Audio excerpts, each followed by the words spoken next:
How do you talk about your successes with clients or even your own success without sounding like a self-promoting blowhard? You do it by being vulnerable.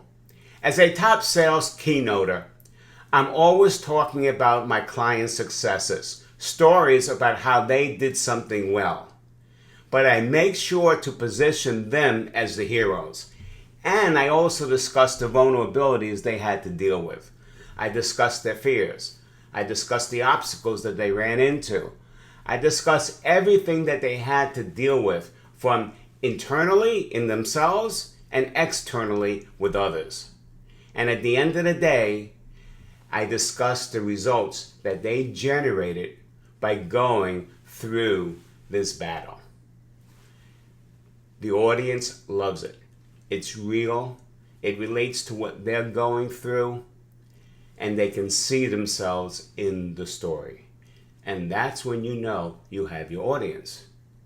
However, if all you're doing is bragging about that success with your client again, but not in terms of making them a hero, but in terms of how you are so good, then you will turn off your audience.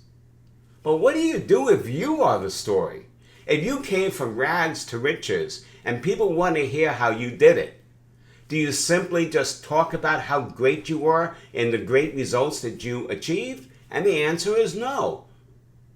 You talk about your own vulnerabilities, the struggles that you had, and figuring out what the issue was, how you overcame it, and what the results were. If you do it in that format, then you won't be seen as a self-promoting blowhard, but rather an authentic individual who's telling his story. So at the end of the day, if you really want people to hear your message, you better do it in a way that brings out the authenticity and vulnerability of the subjects of your story. That's today's Velocity Mindset message. Please be good to yourself and others, and I'll see you in a couple days.